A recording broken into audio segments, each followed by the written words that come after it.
Hi everyone, welcome back to my YouTube channel.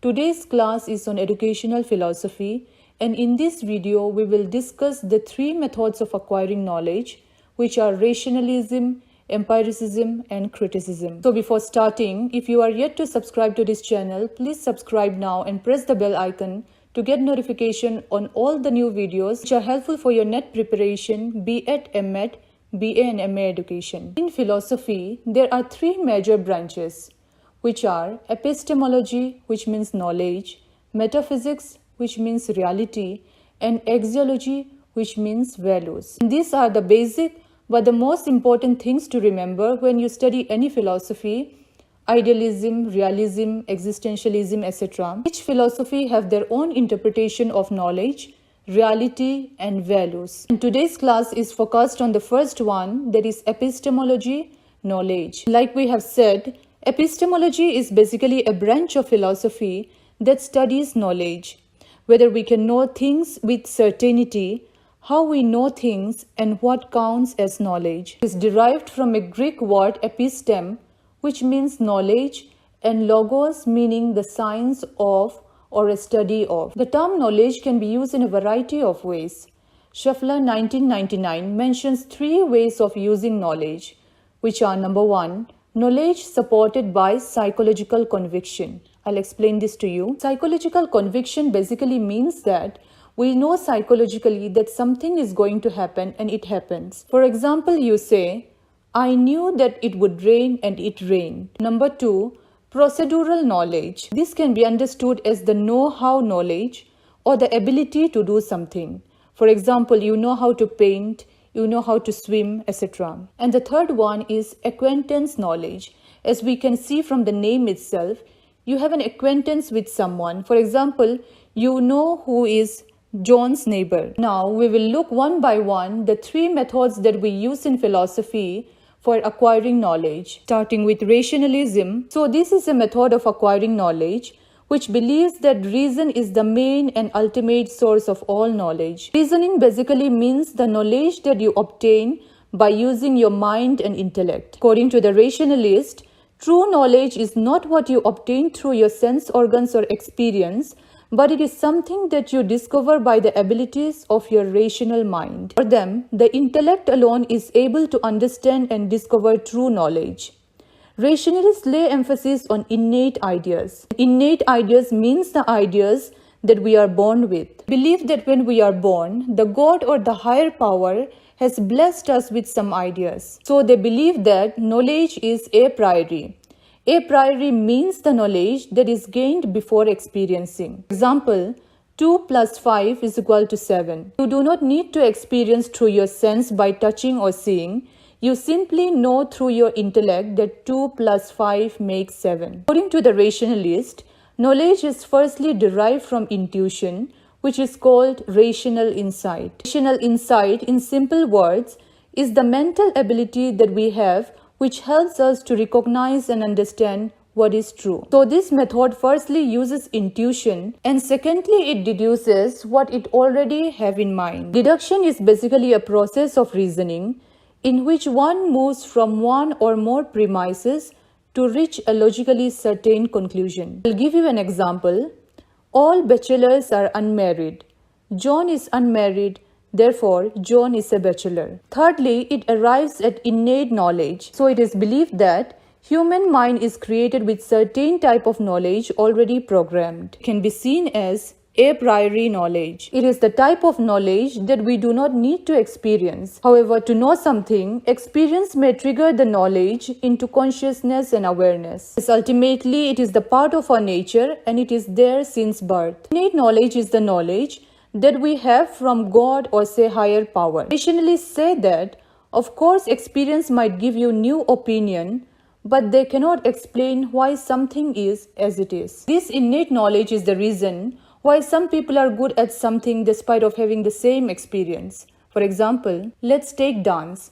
Two friends have the same experience of dance, goes to the same dancing academy, but only one was born with it and excels in the field. To the rationalist, the knowledge accessed through reasoning is eternal. Basically means that this kind of knowledge remains unchanged throughout the past, present, and future. For example, 2 plus 3 remains 5 forever. Rationalists say that since this kind of knowledge which is acquired through reasoning is so clear and certain, that it should also be applied to gain knowledge of the world. This kind of knowledge can also be called universal knowledge, which remains unchanged.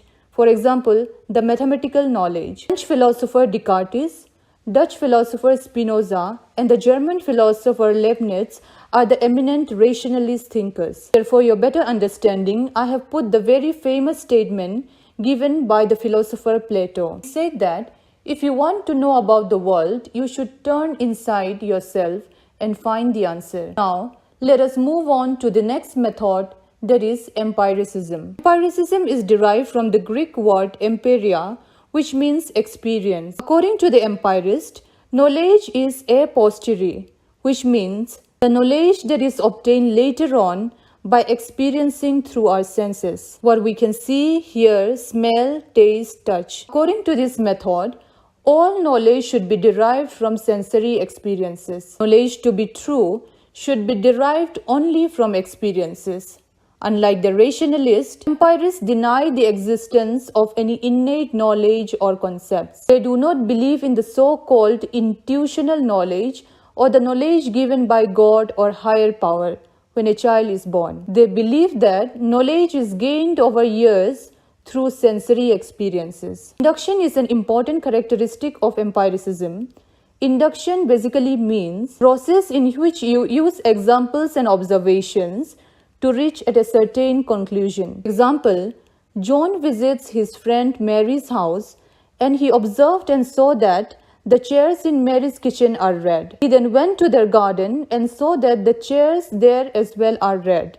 He then came to a conclusion that all chairs are red in color. Empirists believe in tabula rasa. Tabula rasa are Latin words which means blank slate, on which nothing is written and on which we add contents.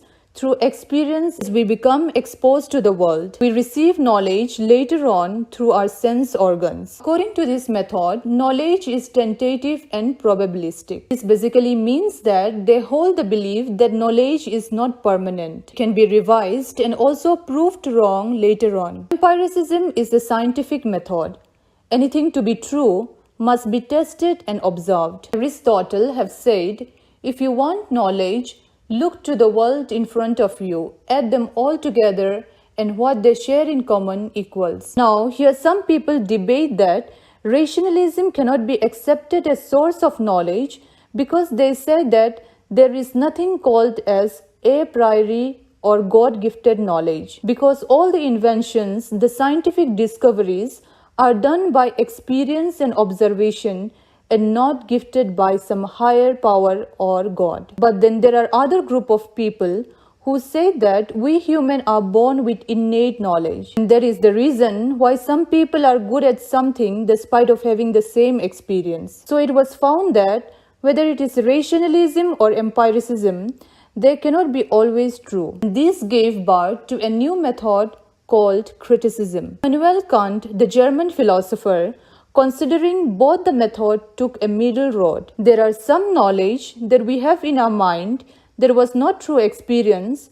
You can also experience and obtain knowledge. Thus, he synthesized the rationalism and empiricism and gave his own method called criticism, which is often called Kant's method of acquiring knowledge. Rationalists begin with the concept of innate ideas which don't need any experience, and this is described by Kant as dogmatic position. Dogmatic basically means when you follow certain rules no matter what. Empirists, on the other hand, believe that knowledge is constituted by what is perceived by sense data and reflection alone. So according to Kant, empiricism ends in David Hume's skepticism. He argues that both dogmatism and skepticism are wrong by sticking to their original positions. According to him, both are right in what they say but wrong in what they deny. So he basically accepts the partial validity of both empiricism and rationalism. Understanding, reason, and sensibility, experience are two powers of the mind equally essential for acquiring knowledge. According to this method, Knowledge is the production of thinking as well as perception. They say that percepts without concepts are blind, while concepts without percepts are empty. So that was all on today's class. I hope you liked the video. Please let me know in the comment section. Like, subscribe and share. Thank you for watching. Have a nice day.